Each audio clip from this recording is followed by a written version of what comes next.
Lied to, or tricked, she's tackling every opportunity to make something that went wrong right. Better Call Bacon is on your side. And Better Call Bacon is getting results tonight for a Tampa nonprofit that helps minority youth. Crooks were able to access the organization's bank account and steal more than $23,000 in scholarship money. Their bank denied the initial claim to get the money back, but then Shannon Benkin got involved. Jen, Keith, it's been 2 days since I first told you about this, and tonight I'm happy to report that Wells Fargo resolved the case and put every penny back into this nonprofit's bank account.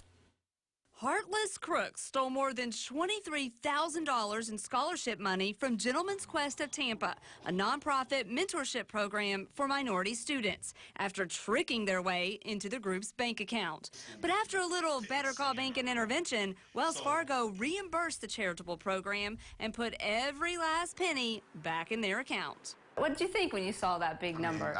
I was sitting in the lobby of our office, of our community center, and I literally teared up. Executive Director Tavis Myrick tried on his own since October to fix this mess before turning it over to me.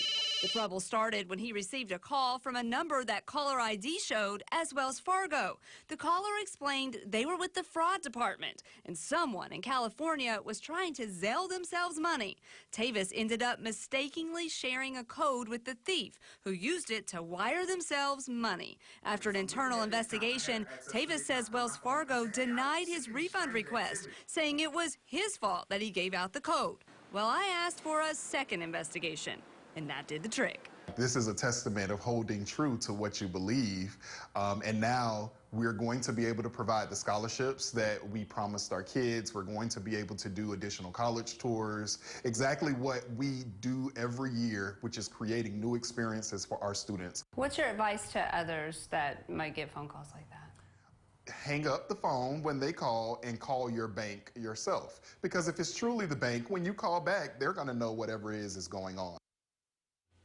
A spokesperson for Wells Fargo sent me an email saying that the bank wants to help combat scammers, and they want to warn everyone to be very wary of unexpected calls, texts, and emails from people claiming that they are with your bank. The bank provided a list of other tips, and I've provided them in my story on WFLA.com. What I find interesting about this is that you say Wells Fargo refunded the money, but does that mean they found the money? It does not mean they found the money. We're not sure where the money is, but when something like this happens, the crooks typically receive the money and they transfer the cash out right away. It will be up to Wells Fargo to pursue this as a fraud case. Meanwhile, the nonprofit tells me that they've already filed a police report and they say that this is under investigation. So it will be up to Wells Fargo to try to get the money back, but the good news is the nonprofit won't have to do without it. They have it. All right. Good job. Thank you, Shannon. If you have a problem that needs solving, better call Bacon. The number is 1-855-BANKIN, or you can reach her on Facebook at WFLA Shannon.